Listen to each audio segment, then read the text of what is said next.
masih bertemu Mas zaman masih pucet, hamil, klarifikasi gitu ya. Ya. Gue sering lu dulu ke Bintaro. Pertama, ya. Hikmah yang pertama adalah teman-teman media yang waktu itu 2 tahun depan rumahku ya. Itu ngebantuin perekonomian pedagang-pedagang dekat rumah. Tukang bakso, tukang somai, mereka happy dong, lari. Ada satu hari aku mendengar main gitar Risti keluar dong, kita nggak boleh pulang nih. Halo Sobat WK, ya kita masih bersama Risti Tagor. Ketemu lagi. Kak Baru mulai udah Risti. ketawa-ketawa. Iya, kita harus memulai obrolan ini dengan tawa.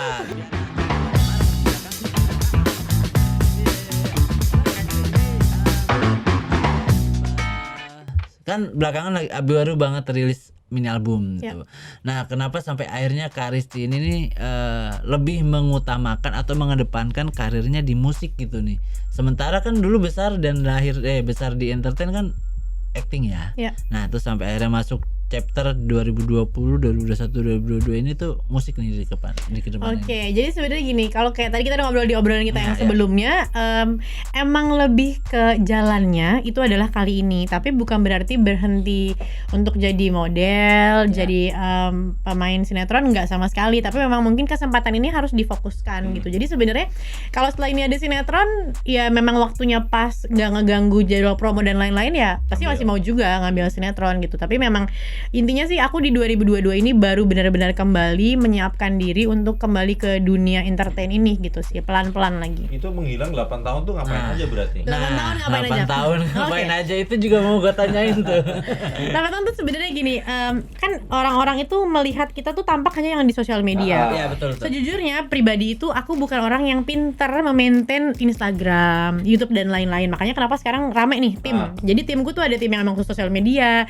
Ini sekarang ada tim YouTube, TikTok, itu timnya kan bisa-bisa semua tuh sekarang. Yang emang karena makanya ngelihat sekarang Risti jadinya update di mana-mana. Karena aku menyadari kapasitasku bahwa aku tuh nggak pintar tuh kayak kemarin misalnya keluar kota ada tim foto video tapi belum diupload juga karena kan emang harus ada yang siapin edit ada tim editor, tapi untuk upload foto itu manajerku udah bilang oke, ini selesai launching tanggal 12 kita ngebuka semua file kemarin, itu tuh ada belasan kota yang belum diapa-apain.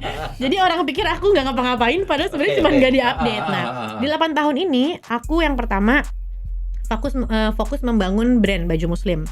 Ristiland by Risti Tagor, dan juga itu namanya Ristiland by Risti Tagor. Ya, Ristiland by Risti Tagor. Tujuannya kenapa namanya Ristiland? Karena aku kepengen apa yang aku suka, aku nyaman gitu ya, yang aku banget itu yang orang bisa pakai. Jadi aku akan menjadi eksperimen pertama dari produk ini. Misalnya udah bikin satu dummy, terus pas aku coba, aduh bahannya panas banget, aduh gatel, aku nggak akan kasih gitu. Jadi Ristiland itu menjual barang-barang yang aku pakai sendiri. Jadi dari head to toe, dari bandana, kerudungan, celana, baju, tas, dan sekarang kita sedang dalam proses sepatu. Jadi memang aparel itu kita kerjain gitu. Terus itu butuh waktu yang nggak sebentar, karena ternyata membangun bisnis itu istiqomahnya yang susah, ngebangunnya nggak lama gitu. Ibaratnya kayak punya teman-teman nih semangat nih, ayo bangun gitu. Tapi nanti pas ada yang kendor semangatnya, ada yang moodnya, ada yang gimana-gimana, dan aku merasa aku mau istiqomah sama brand itu. Kenapa? Karena pertama aku bukan orang yang latah. Misalnya orang di luar lagi jualan cappuccino cincau gitu ya. Zamannya cappuccino cincau, semua orang jual cappuccino cincau. Tapi setelah itu hilang. Dan aku nggak mau kayak gitu. Aku mau Risti tetap terus belajar.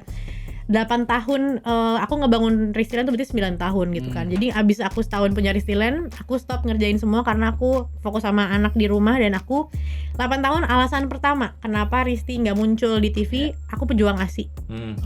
Aku campaign pejuang ASI, jadi 2 anak aku, Arka dan Arshila, itu bener-bener full ASI. Malahan Arshila itu 3 tahun direct. Jadi itu nggak ASI yang di stok sama sekali. Bukan karena nggak mau, karena mamaku cabut kulkas tapi lupa nyolok lagi ya. Jadi 100 susu aku dalam 100 kantong itu rusak. Itu yang kayak oke, mau nggak mau aku harus direct, nggak punya pilihan lain sendiri. Oh sedih, karena aku begitu aku bilang pejuang ASI itu caranya nih ya, buat bunda-bunda nih, tips buat bunda-bunda ya. Itu aku yang pertama dari saat baru melahirkan aku sudah pompa 2 jam sekali. Ternyata itu memancing untuk ASI kita yang besok. Iya, iya. Jadi nggak ada alasannya, aduh ASIku nggak keluar, ASIku dikit. Itu sebenarnya mindset. Begitu kita bikin mindset ASI gue dikit, ASI gue nggak keluar. Secara psikologis Iya, kan? Secara betul, psikologis itu itu, tapi juga terpancing dengan makan makanan sehat. Aku minum susu kedelai, kacang hijau, sayur-sayuran, buah dan air putih yang banyak ngebantu. Dan akhirnya aku ngerasa itu tuh lebih baik untuk anak gitu, lebih ke bonding cintanya anak-anak sama aku. Jadi ibaratnya sekarang aku sibuk di 2022, mereka ya tetap nempel aja sama mamahnya gitu loh. Tetap aja nih kayak gini, misalnya dia ikut itu, terus kayak misalnya kerja pun mereka bisa diajak komunikasi karena bondingku sama mereka yang sangat dekat. Kayak mama kerja sebentar habis ini sama kamu, jadi mereka sangat bisa aku ajak ngobrol dan kompromi sama keadaan-keadaan aku harus kerja gitu. Jadi udahlah fokus pejuang ASI, aku membangun Ristiland yang butuh waktu dan istiqomah, itu pun masih banyak yang harus diperbaikin terus. Dan dalam kondisi itu di 2020 kemarin pandemi, Ristiland juga punya guncangan dong. Ya namanya baju muslim kan dibeli buat lebaran. Iya, betul. Gara-gara 2020 kan ada lebaran ya, baju-baju itu kita bingung tuh ya.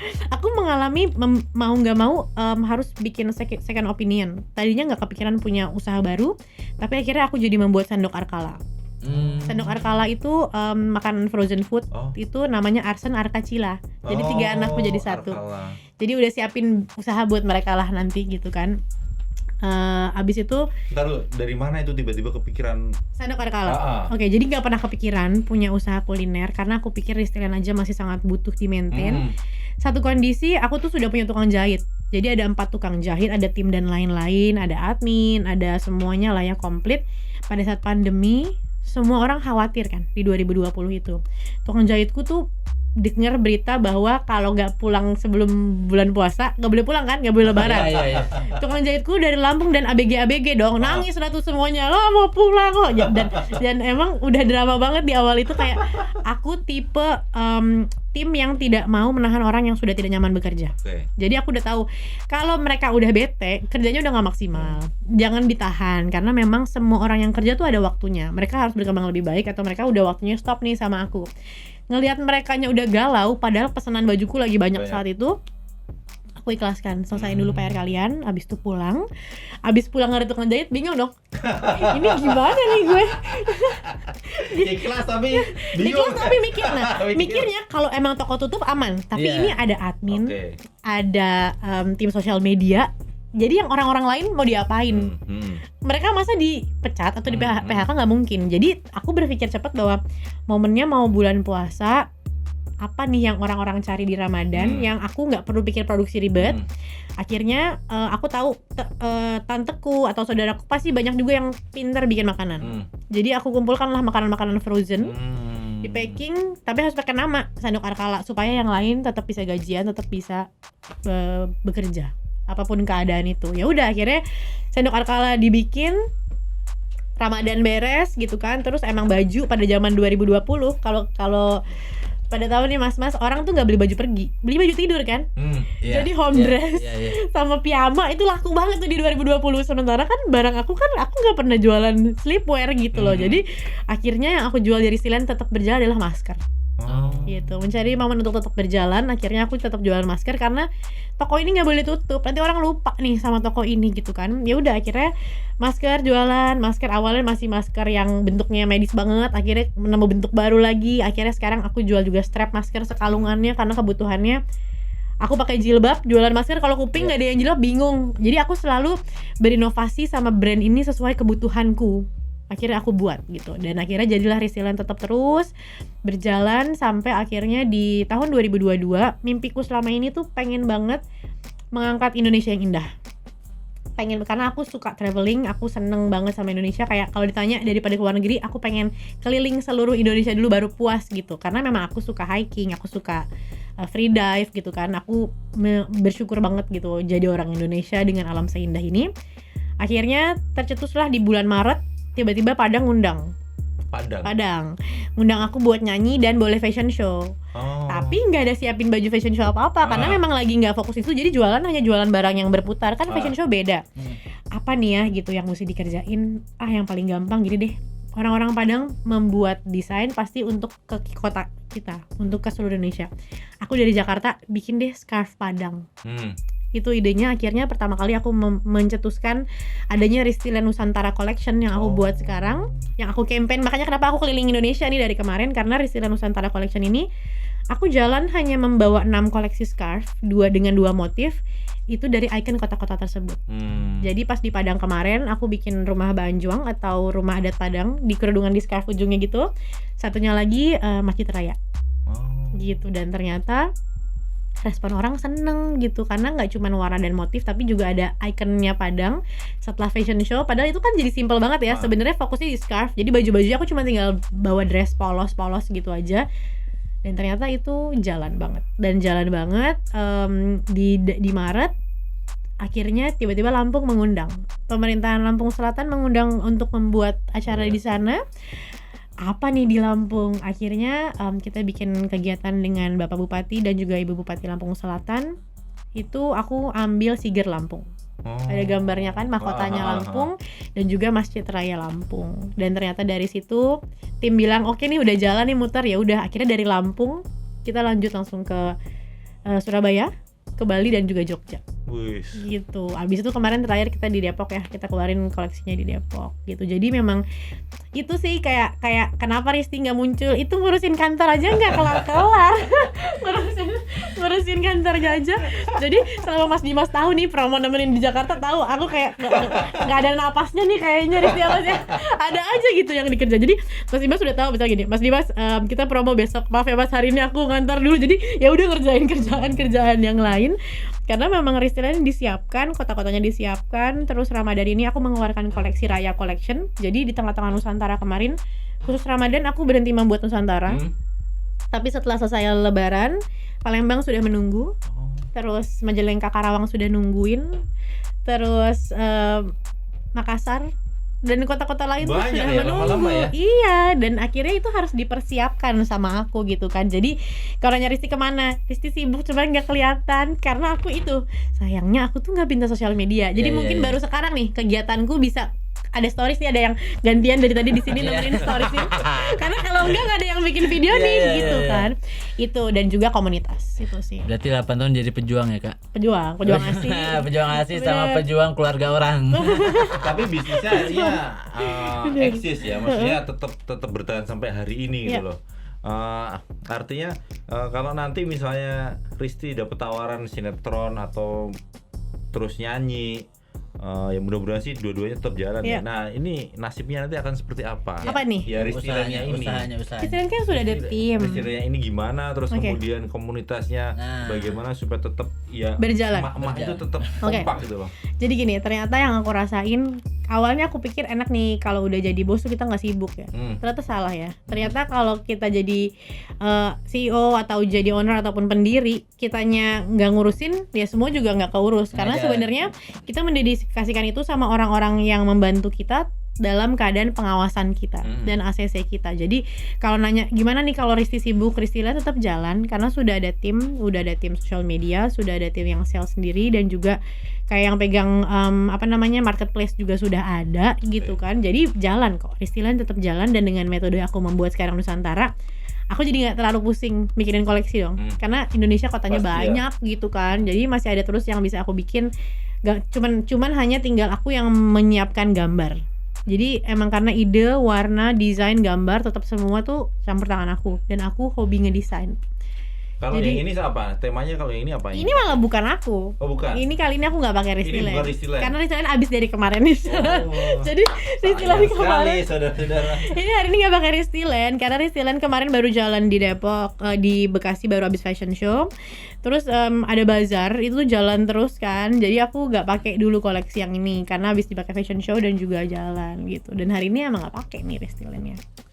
Selain usaha Mas, selain jadi pejuang juga dia kan membuat sebuah komunitas nih Kak Risti yang sudah tersebar ke 26 kota. Nah, berbagi dong Kak, itu komunitas apa sih? Kan banyak nih orang-orang yang nggak tahu, cuman tahu Karistinya di TV, Iya ya. gosipnya apa gitu ya kan. Nah, ini Udah gitu komunitas ini digosipin, menarik. Abis digosipin nggak peduli lagi kan, kayak cuek aja gitu. Kayak lanjutkan saja perjuangan gosip itu, nggak masalah. Oh diizinkan, jadi kita binusnya diizinkan. Karena gini, kalau aku pribadi, aku nggak bisa nahan apapun. Iya. Kalau ditanyain misalnya sedih dan segala macam, itu sudah terjadi dari tahunan yang lalu. Sampai akhirnya cara aku untuk bisa itu adalah fokus sama yang harus aku prioritasin. Karena aku nggak bisa ngejelasin orang-orang yang membenciku, mau diomongin sampai berbusa akan benci. Sementara orang yang sayang sama aku nggak ngomong juga mereka sayang sama aku. Jadi akhirnya aku memilih untuk santai. Apalagi ya memang udah biasa gitu berita yang ternyata tidak akurat dan lain-lain. Aku ngerasa kadang-kadang kalau maaf nih ya, ini kan tempat media nih ya. Kalau kadang-kadang kalau diklarifikasi pun belum tentu judulnya bener gitu. Aku tuh suka menyerah dengan clickbait itu loh, kayak pas baca gini, ini bener yang gue omongin, tapi judulnya kenapa gini sih gitu ya. Tapi kita sudah ada di era yang memang lebih berat lagi daripada yang dulu. Jadi akhirnya aku ngerasa kayak kapasitasku hanya berkarya, hanya bisa menggantikan itu semua dengan ya udah aku tuh apa adanya gini. Jadi mereka sayang sama aku, alhamdulillah. Mereka percaya juga, ya itu nggak jadi dosa buat aku gitu. Karena aku juga udah rumit gitu loh, ibaratnya ya itu terjadi terus gitu. Tapi nanti kalau itu terjadi curhat soal itu. Tapi kalau buat aku pribadi, aku ngerasa bahwa apapun yang terjadi, hidupku harus jalan terus. Karena gini, aku sedang tidak punya waktu menanggapi berita fitnahan ataupun gibahan, karena aku harus fokus nih sama banyak banget PR-ku. Aku fokus sama lagu, sama anak, sama bisnis, sama karya. Jadi aku fokus sama yang membantu aku hidup gitu loh. Jadi itu aja sih sebenarnya. Oke Kak, pertanyaan tadi nanti dulu jawabnya. Oke, Saya mau siap. nanya soal ini. Komunitas ya? Ntar dulu bentar. Oh, belum Itu juga nanti nih. dulu, Oh, itu oke. nanti dulu jawabnya. Oke. Saya mau nanya soal kan Karisti udah belasan tahun ya, Ya. di entertain gitu. Dari 2006. Nah, dari 2006 berarti udah 16 tahun lah, 16 tahun jadi seorang artis. Apa sih Kak yang dirasain nih setelah curhatan tadi nih, Oke. kan mengenai fitnahan, gibahan. Kalau aku pribadi gini, aku ngerasa itu resiko. Ya. Itu adalah resiko dari pekerjaan. Kenapa kita diomongin orang di belakang karena mereka tidak di depan kita gitu. Kenapa berita aku jadi headline, berarti memang aku ada di kepala mereka gitu ya. Pikiranku cuma itu sih gitu loh. Karena Dan memang famous gitu. Iya. Emang famous. ya sebenarnya kalau ditanya pengennya nggak dari situ sih ya. Tapi juga mau gimana lagi, karena memang kecenderungan manusia itu lebih senang mendengar berita-berita yang mereka penasaranin daripada berita prestasi seseorang. Tapi buat aku itu nggak akan bikin aku berhenti berprestasi. Jadi akhirnya kalau ngomongin soal pengalaman sih, kalau aku kan banyak bersyukurnya sih. Jadi dalam keadaan kemarin sedih, misalnya orang berita segala macam pun, aku ngerasa kayak ini ada hikmahnya gitu. Dan aku yang nih, kalau nanya sama aku kenapa aku tenang, karena aku merasa aku lagi ditransferin pahala. Jadi aku selalu kayak sesungguhnya, ya itu yang kan kadang-kadang ini, sesungguhnya saat seorang menzolimi, mereka sedang menzolimi diri mereka sendiri. Itu sebenarnya dalam Islam. Tapi kalau dalam sekarang aku malah kayak ya udah aku terima baik-baik, tapi ya udah nggak apa-apa gitu. Dan emang aku tuh senengnya adalah transfer pahala nih, cengkleng-cengkleng gitu loh. Karena gini, sholat aja, ibadah kita khusyuk apapun, yang tahu sholat kita diterima apa enggak cuma Allah. Tapi kalau dalam keadaan kezoliman, itu pahalanya mutlak loh. Diomongin tuh mutlak, difitnah tuh mutlak gitu. Jadi kayak oh ya udah pasti, apalagi baca berita ini ngarang, alhamdulillah gitu. Ini ngarang, alhamdulillah, udah gitu doang aja. Jadi nggak emosional lagi. Enggak sih. Ya. Jadi gini, kalau ditanya sedih, kalau aku yang paling penting di awal adalah mama papaku kenapa-napa apa enggak. Karena mereka bukan orang entertain. Keluarga aku tuh bukan orang entertain. Jadi kalau merekanya sedih, galau, itu kena energinya di aku. Tapi kalau cuman hanya ke akunya masih kayak ya udah, aku gini, ya udah di entertain bukan cuman lo yang diginiin. Gitu loh, banyak semuanya yang digituin gitu. Jadi memang ini keadaan tertentu gitu kan. Terus kayak misalnya netizen yang ngomongnya asal loh. Nah, ini. Kalian baca deh, kalau udah asal-asal ngomong soal aku kan udah luar biasanya banget ya. Luar biasa. Luar PR-nya banyak luar biasa. Tapi buat aku cuma satu, ya dia nggak kenal aku, nggak kenal makanya nggak sayang gitu. Dan aku merasa tangan ini tidak cukup untuk menutup mulut semua orang. Aku cuma bisa tutup kupingku untuk tetap ngelihat maju ke depan. Hidup harus jalan terus. 3 anak ini harus hidup, bukan dari omongan mereka, tapi dari apa yang aku lakukan. Jadi kalau aku sibuk nih klarifikasi jempolku nih, ngejelasin satu-satu, ini anak bisa-bisa ntar nggak makan loh gara-gara itu gitu. Jadi nggak bisa. Ada anak-anak yang harus aku cintai. Yang kalau aku nih ngomong sedihnya ke orang-orang adalah anak-anak ini tidak bisa memilih lahir dari siapa, bapak ibunya siapa. Begitupun Iya. aku dan Mas semua di sini. Betul. Kalau kita boleh pilih, kita pilih anak-anak terus. Oh, saya maunya anaknya si A, si B Ya. gitu ya. Semua Ya, orang betul. begitu. Tapi keadaan yang terjadi adalah semua yang terjadi sudah dikehendakin sama Allah. Mereka tidak bisa memilih lahir dari Risti dengan ketidaksempurnaan keluarga yang sekarang harus ada. Tapi yang bisa aku kasih adalah cintaku 100% buat mereka bertiga. Gitu aja sih. Tapi lebih tenang gitu ya. ya, tapi Iya, memang mau nggak mau lebih tenang karena masa-masa itu Udah lewat. sudah lewat, nangis, kecewa, klarifikasi, Iya. mondar-mandir kanan kiri lah ibaratnya. Aduh, sampai jatuh loh Pak. nggak apa-apa. Ini bapak-bapak ini Semangat. menyaksikan klarifikasi lo ya Pak ya? Iya. Ini kita dengerin baik-baik kok. Iya baik-baik. Jadi saya masih bertemu Mas zaman masih pucet, hamil, klarifikasi gitu ya. Ya. Gue sering dulu ke Bintaro. Pertama, ya. Hikmah yang pertama adalah teman-teman media yang waktu itu 2 tahun depan rumahku ya. Iya. Itu ngebantuin perekonomian pedagang-pedagang dekat rumah. Tukang bakso, tukang somai, mereka happy Laris dong, ya? laris. Iya, laris. Ada satu hari aku mendengar main gitar Risti keluar dong, kita nggak boleh pulang nih.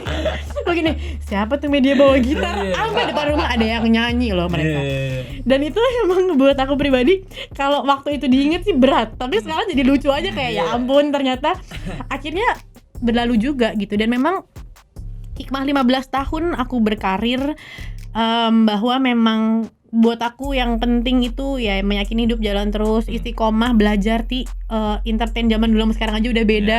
Media kita bisa bekerja pun sudah beda gitu ya. Kayak bersyukur banget loh, misalnya aku dalam keadaan lagi sakit dulu, ternyata sosial media tuh juga bisa jadi tempat untuk mencari nafkah karena ada endorsement segala macem. Beda sama nggak cuma hanya di TV. Jadi ternyata peluang-peluangnya tetap ada terus. Tapi yang aku yakinin adalah bahwa Allah tuh selalu ada dan Allah selalu menemani, Allah selalu menenangkan aku gitu. Jadi dalam konteks keadaan 15 tahun yang senang-senang banget, pernah sedih banget, pernah sampai di titik yang netral dan stabil kayak sekarang, yang aku sadarin bahwa tenang aja, hidup tuh nggak ada yang sedih terus, nggak ada juga yang senang terus, semua gantian dengan cepat. Jadi misalnya kemarin nih aku sedih, abis itu aku seneng, abis itu sedih aku seneng, jadi ya santai aja. Karena kayak kalau aku lagi seneng banget, jadi inget jangan terlalu seneng bentar lagi nih akan ada ujian hidup lagi buat kita. Tuh. Tapi setelah ujian itu lewat, tenang ujian tuh nggak lama-lama, abis itu Iya. kamu happy Iya. lagi. Jadi muter, Iya, muter aja aja. terus, gitu. Nah, seterpuruk apa tuh Kak? Karena kan waktu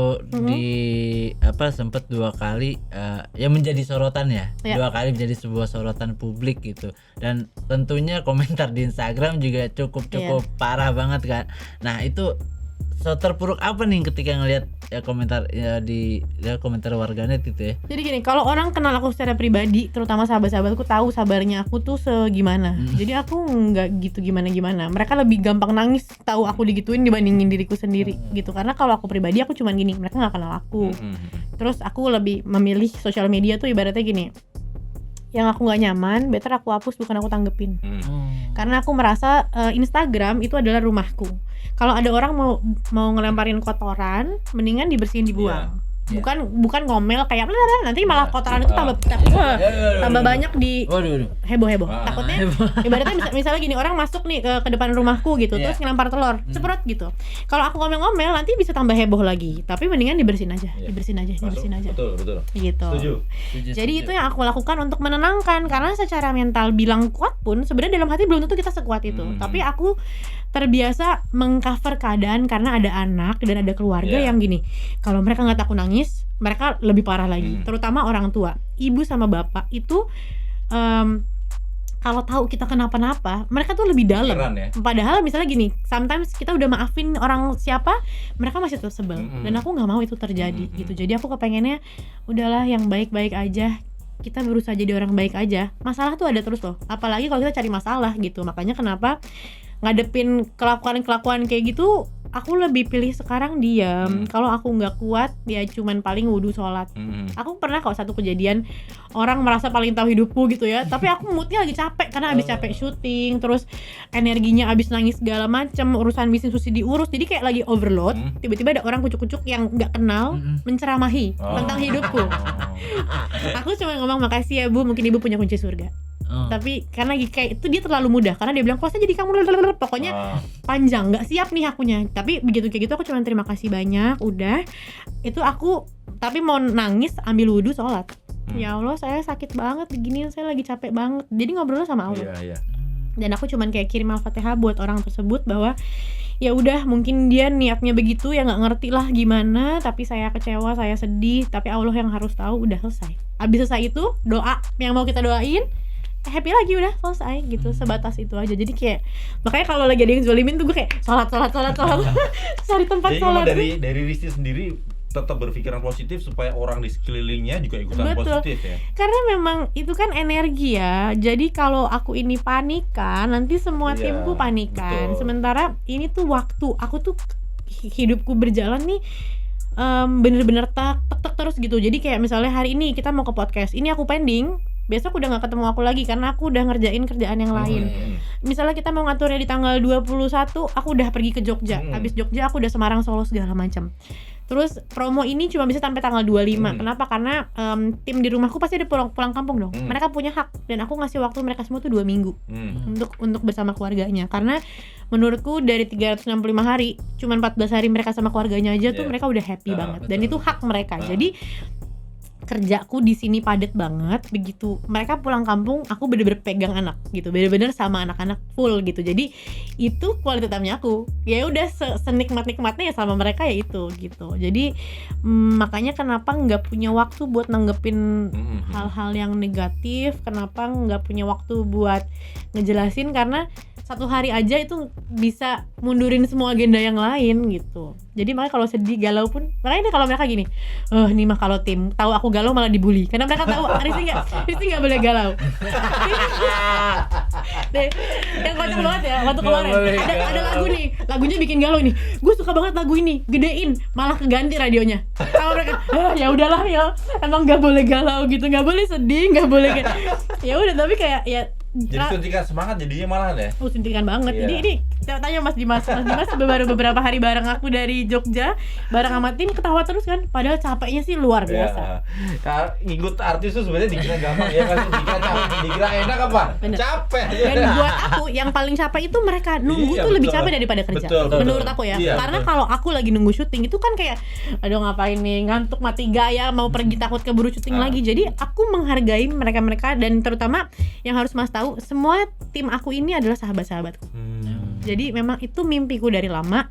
Aku bilang bahwa aku ingin bersama orang-orang yang aku sayang. Aku mau sukses bareng-bareng sama mereka semua. Jadi memang udah tahu luar dalamnya Risti Tagor ya mereka. Betul. Dan memang di situ memang aku punya mimpi bahwa kalau hebat tuh hebat bareng-bareng gitu loh. Jadi kalau ditanya Risti di balik aku ada siapa, mereka semua sahabatku. Jangan nangis, Mimi jangan nangis.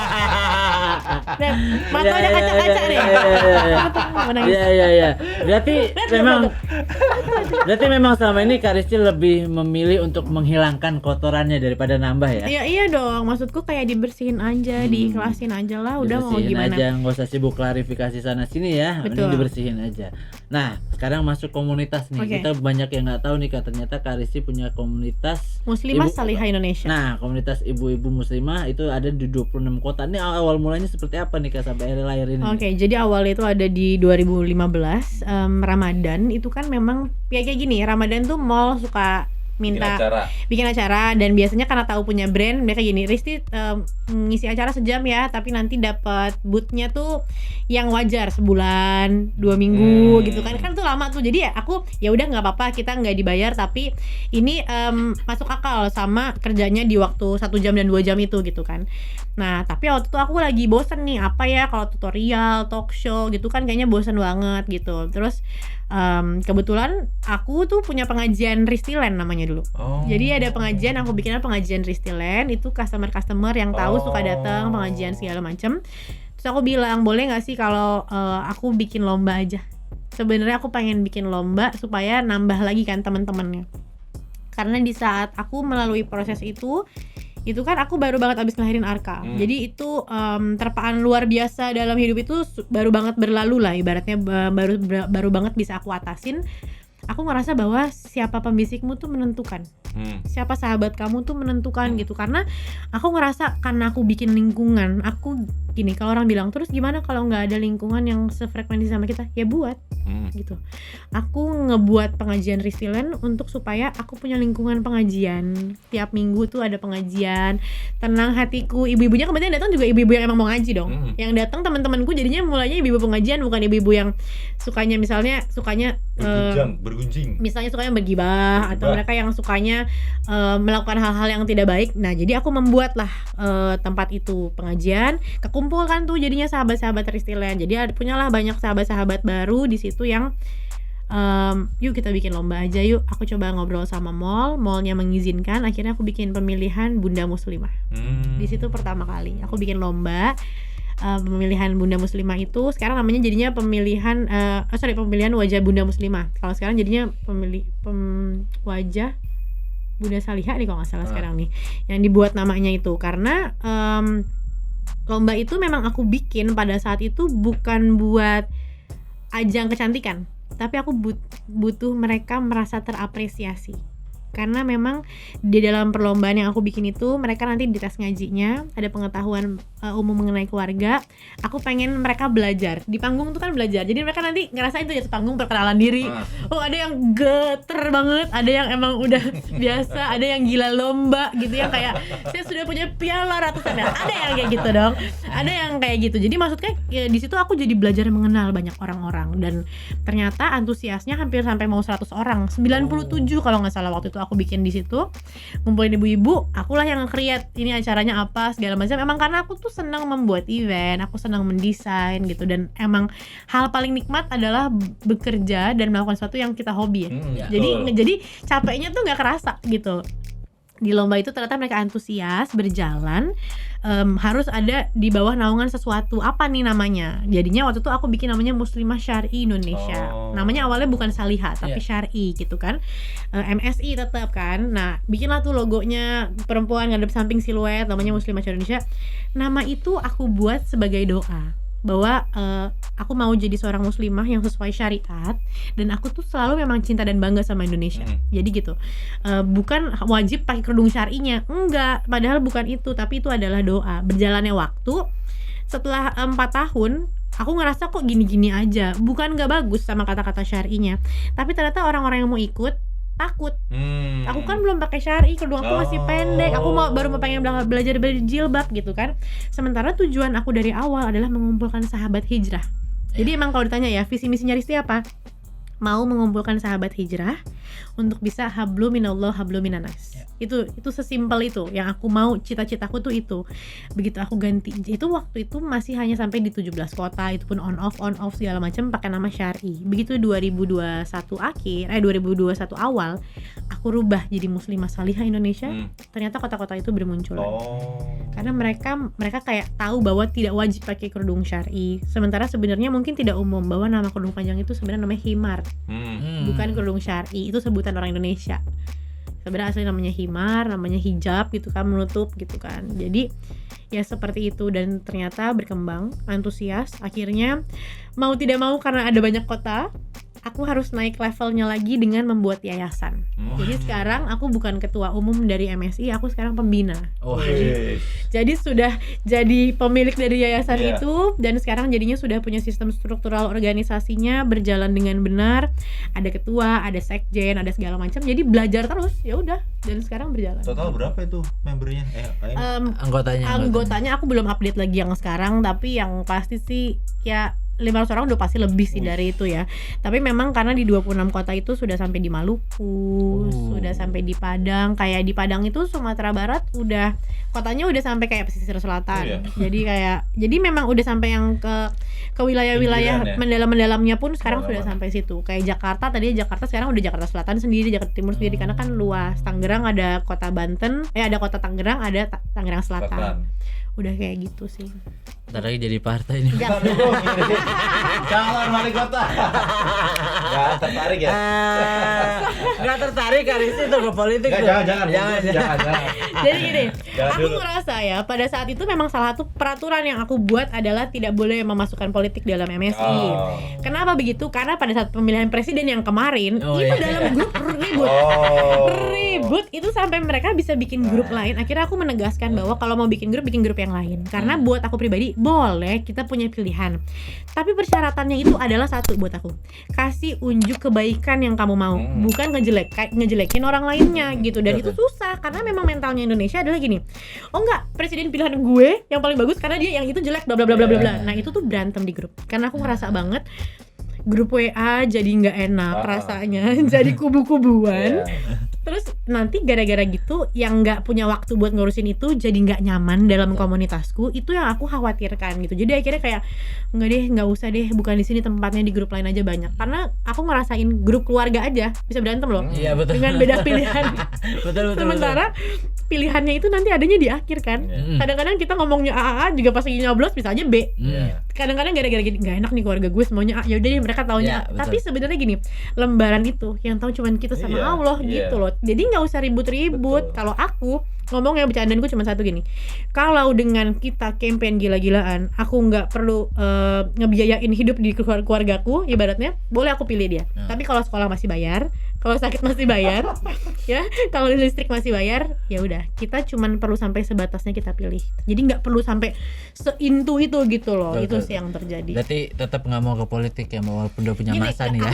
Aku nggak boleh ngomong enggak ya, karena aku nggak tahu kedepannya Allah punya rencana apa. Tapi untuk sampai dengan saat ini aku ngerasa ngurusin aja dulu timku, ngurusin aja dulu anakku. Kalau itu aja belum bener secara sempurna baik, jangan coba-coba mau coba yang lebih luas lagi gitu. Karena itu kan amanah. Ya saking sibuknya juga mungkin barangkali sekarang nggak kepikiran soal itu ya. Langsung aja sih. Mudah-mudahan sih ditemukan lagi. Iya, amin.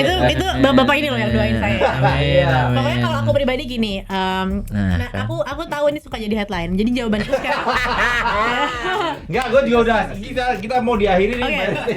Jadi diakhiri terakhir penutupan ya. Penutupannya nggak usah panjang-panjang. Aku cuman kalau Allah masih kasih di dunia, alhamdulillah. Tapi Allah kasih di akhirat pun alhamdulillah. Udah di situ. Kalau tidak diberikan suami di dunia, Allah kasih suami di akhirat nanti pun juga nggak apa-apa. Karena udah di titik pasrah gitu ya, udah pasrah. Karena mereka berpikir yang mereka pikir, jadi nggak perlu aku jelasin. Mereka bakal ngomong kayak, Risti ada yang gila, itu cuma mau nyoba gini, gila apa itu cuma orang-orang gila yang mikir itu gitu ya.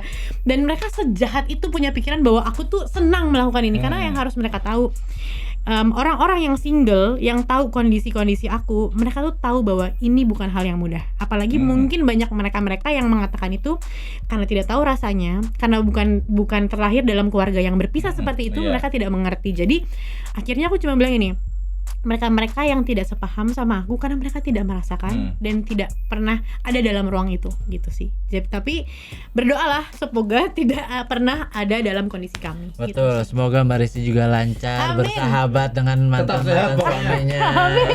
Tetap harus nyanyi nih. Mas Dimas sama Mas Ade ini pesen nih, jangan sampai lepas nih nyanyinya nih. Amin. Semoga hubungan sahabatnya semoga hubungan sahabatannya sama mantan suami nggak pecah. Enggak. Kan? Alhamdulillah sih baik-baik sampai sekarang. Iya kan bilang semoga persahabatannya itu terus berlancar. Itu hal hebat itu. Hal hebat ya. Terima kasih. Kewarta Kota. Ceritanya keren loh. Banyak banget cerita loh. Panjang loh. Iya, selama 8 tahun tidak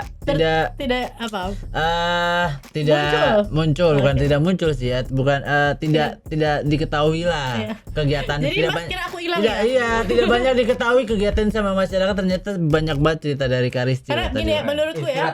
Jadi gini, menurutku orang nggak pergi liburan, nggak ada foto liburan bukan berarti dia nggak pernah liburan. Betul. Orang nggak foto sama pasangan bukan berarti nggak punya pasangan. Gitu loh. Jadi itu yang mereka pikir.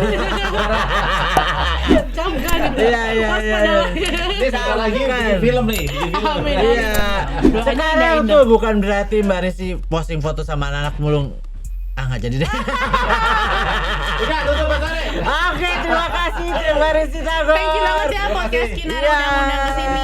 Thank you. Semoga buat podcast Kinara semoga Kinara anak saya Inara. Maaf, kesempurnaan milik Allah. Iya.